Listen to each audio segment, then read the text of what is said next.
And now for something completely different. Yeast, malt extract.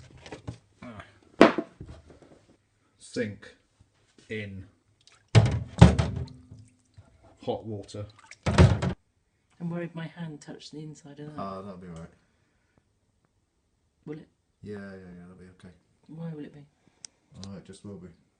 6 pints of boiling water with the malt extract, and then we're going to top the rest up with cold water.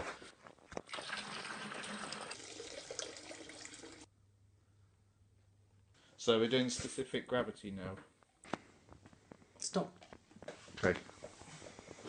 Specific gravity involves something around spinning the thing in there. We have to take some form of measurement from it. It tells us, Mrs. Bigsmoke, what does that actually do? Because I don't know. What? So, right, Mrs. Bigsmoke doesn't know how it works. I do know exactly how it works. But can you tell me then? Because I haven't got a clue. No. I just drink the I'll stuff. I'll tell you in a minute. Oh, right, okay. Poke it in further. Oh.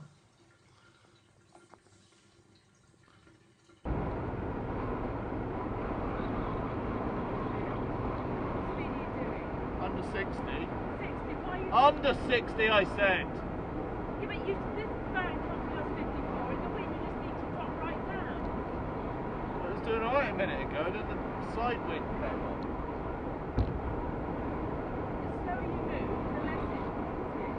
Because the force, the physics force is less. Shut the fuck up, you don't listen to me. Yeah, you'll be a science to prove that. So now it's the physics force. Is that what they call it? So explain to me exactly how the physics force works then. What does that entail exactly?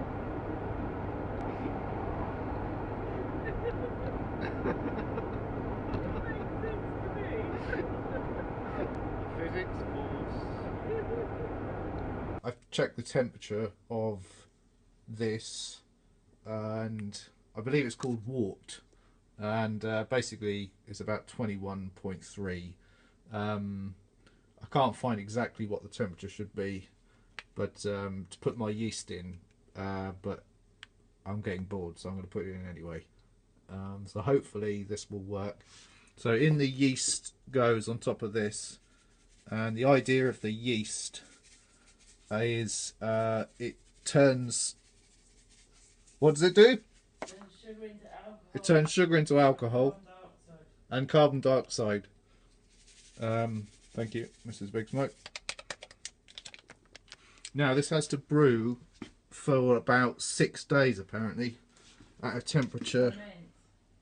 Ferment, sorry, at a temperature of between 18 and 20, which it currently is. Hang on, let me go get my thermometer.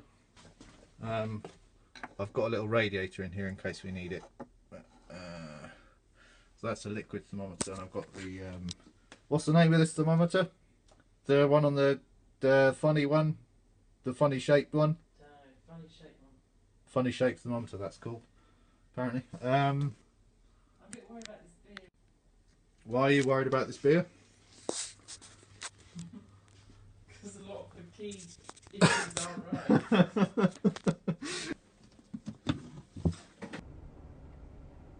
Whoa!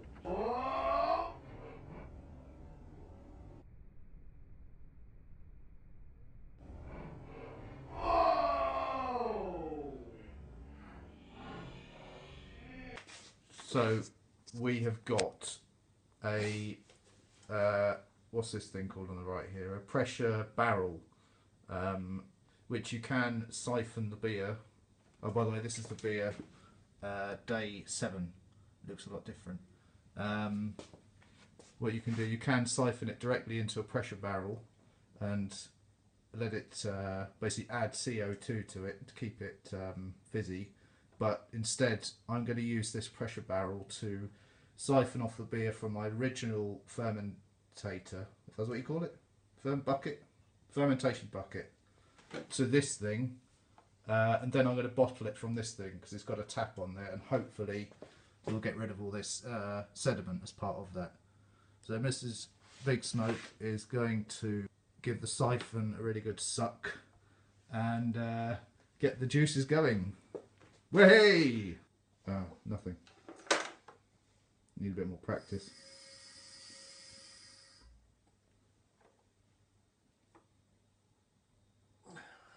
To look up how to do it. A slight mishap with the siphon. Let's have a cup of tea and try again in a minute. I think we can safely say we're not going to give this to anyone. By the way, while this is siphoning then, if you use this as a pressure barrel, as it's intended to, you'd have to put one of these on. And a tip that all the books and everything say is you need to put plenty of lube around the top here, otherwise you'll get air in and things like that. And yeah, and what I think you do is put a, what do you call it, one of those gas things on here, which injects CO2 to keep it carbonated. Is that right? I think it is. I think I just put a But warning on this saying take none of the science in this. Yeah, actually, in this video with any, it says the science comes with no integrity. well, we've just siphoned it all out into the thing there, and this is what is left in there. Look at that. Where's that? See your finger in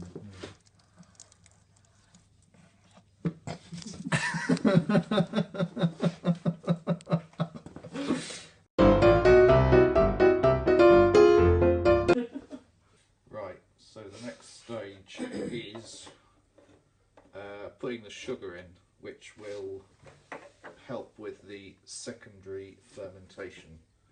So basically I think it's How much sugar do you put in? half a teaspoon per pint.